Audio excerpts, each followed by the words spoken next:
என்னடா இது ஒரே எண்ணெயாக இருக்குதுன்னு பார்க்கக்கூடாது. இதை எப்படி சாப்பிட்றது, ஒரே எண்ணெயாக இருக்குதுன்னு பார்க்கக்கூடாது. இது பேரே எண்ணெய் வாழைக்காய் குழம்பு தான். இன்றைக்கி வீடியோவில் இதை எப்படி செய்கிறதுன்னு பார்க்கலாம்.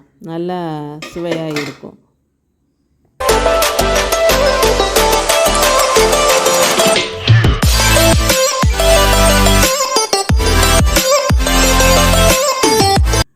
இதுக்கு தேவையானது 2 நல்ல முத்தின வாழைக்காவை எடுத்துக்கணுங்க.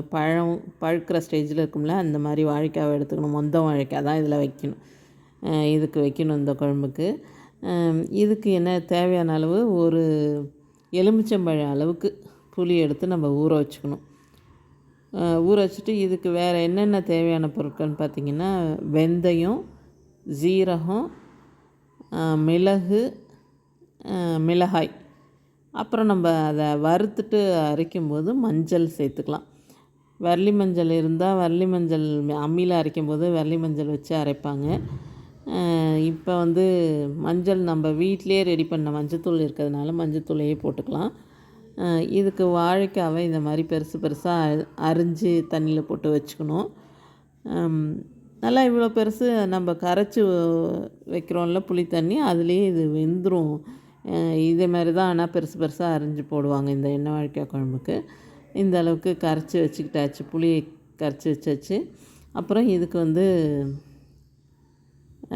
வெந்தயம், ஃபஸ்ட்டு வெந்தயத்தை நல்லா லேசாக வறுத்து எடுத்துக்கிட்டு அதுக்கப்புறமா மிளகாயை வறுத்துக்கணும்.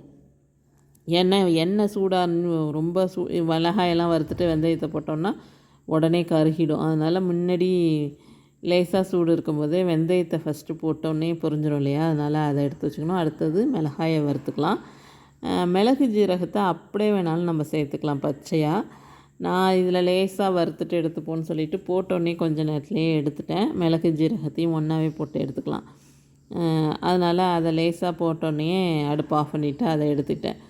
அதை ஆறினோன்னே மிக்ஸி கப்பில் சேர்த்து அதை பொடி பண்ணி நம்ம ரெடி பண்ணி வச்சுக்கலாங்க.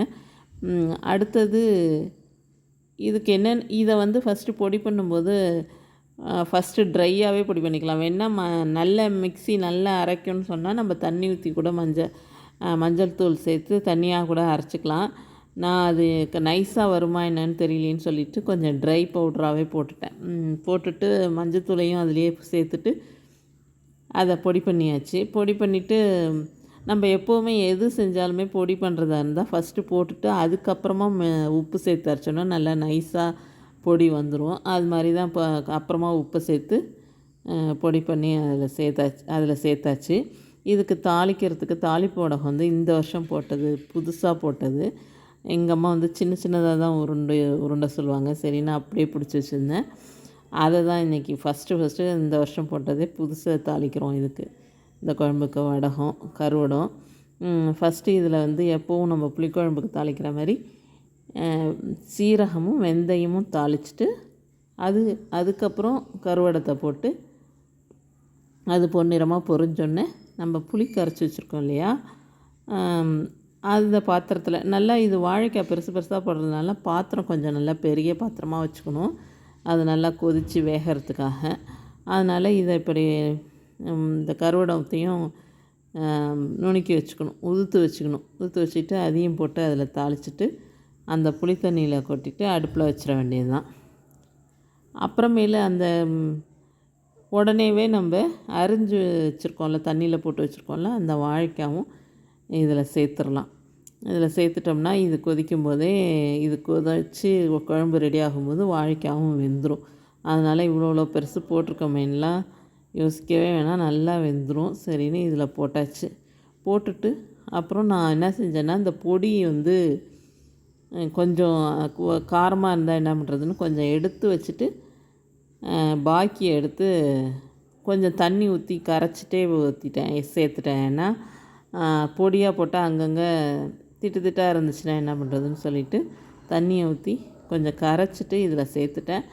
ஆனால் நான் எடுத்திருந்த அளவு சரியாக தான் இருந்துச்சு. அந்த பொடியுமே நான் டேஸ்ட் பண்ணி பார்த்துட்டு அதையுமே சேர்த்துட்டேன். உரப்பு காரம் கரெக்டாக தான் இருந்துச்சு. சரின்னு அதை சேர்த்தாச்சு. இப்போ கடைசியில் இறக்க போகும்போது என்ன செய்யணுன்னா, நம்ம வெல்லம் இருந்தால் வெல்லம் சேர்த்துக்கலாம். இல்லைன்னு நான் வெல்லம் இப்போ தீர்ந்துருச்சு, அதனால நாட்டு சர்க்கரை சேர்த்துருக்கேன். ஏற்கனவே 2 ஸ்பூன் போட்டு அதை எடுக்க மறந்தாச்சுனால இப்போ 1 ஸ்பூன் சேர்த்து அதை கொதிக்க விட்டாச்சுங்க. இப்படி தான் ஃபைனலாக வரும். நல்லா சூப்பராக டேஸ்டியாக இருக்கும். கொஞ்சம் எண்ணெய் மிதக்கிற மாதிரி தான் இருக்கும். இதுக்கு வந்து நல்லெண்ணெயும் கல்லெண்ணெயும் சரிசமமாக பாதி பாதி நான் எடுத்துக்கிட்டேன் இதுக்கு தாளிக்கிறதுக்கெலாம். அப்புறம் இதில் சாதத்தில் போட்டு சாப்பிட்றதுக்கு எடுத்து வச்சுருக்கோம் பாருங்கள். இது வந்து ஒரு கிழங்கு அப்படியே கரண்டியில் எடுத்து போட்டோன்னா அதுவே இதுக்கு போதும். அதுலேயே சாதம் வச்சு சாப்பிட்லாம். இதுக்கு நெய் சேர்த்துக்கலாம். சூடாக சாதம் போட்டு சாப்பிட்டா சூப்பராக இருக்கும். நான் வந்து எல்லாேருக்கும் சாப்பாடு கொடுக்கணுன்னு சொல்கிறதுனால காலையிலேயே ரெடி பண்ணிட்டேன். இல்லைன்னா சுட சுட சாதம் இருந்துச்சுன்னா இன்னும் சூப்பராக இருக்கும். இதில் நெய் வேணும், இதில் எண்ணெய் இருக்குது, இருந்தாலும் நம்ம வேணும்னா நெய் சேர்த்துக்கலாம். நெய் போட்டு சாப்பிட்டா இன்னும் நல்லாயிருக்கும். இந்த வாழைக்காய் உடச்சி காட்டுற பாருங்க, நல்லா வெந்துடும். இது ஒரு வாழைக்காய் வச்சு நம்ம சாதத்தை தொட்டுட்டு சாப்பிட்றலாம். இதுக்கு கூட்டு சைட் டிஷ் வச்சோம்னா நல்லாயிருக்கும் மேட்சிங்கு. ஆனால் இன்றைக்கி நேரம் இல்லை, அதனால் திடீர்னு செஞ்சதுனால கூட்டு நான் வைக்கல. சரி வடவும் பொரிச்சிடான்னு சொல்லிட்டாங்க. சரின்னு வடவத்தை வறுத்து வச்சாச்சு. இதை தொட்டுகிட்டே சாப்பிட்லாம். அதில் உள்ள வாழைக்காவும் வடவும் வச்சுமே நம்ம சாப்பிட்றலாம். சரின்னு சொல்லிவிட்டு பாருங்கள், ஒரு துண்டு வாழைக்காவும் அந்த குழம்பும் சேர்த்து சாப்பிட்டாலே சரியாக இருக்கும். உங்களுக்கு பிடிச்சிருந்தால் லைக் பண்ணுங்கள், ஷேர் பண்ணுங்கள். மாம்ஸ் டைரி சேனலை சப்ஸ்கிரைப் பண்ணுங்கள். தேங்க்யூ.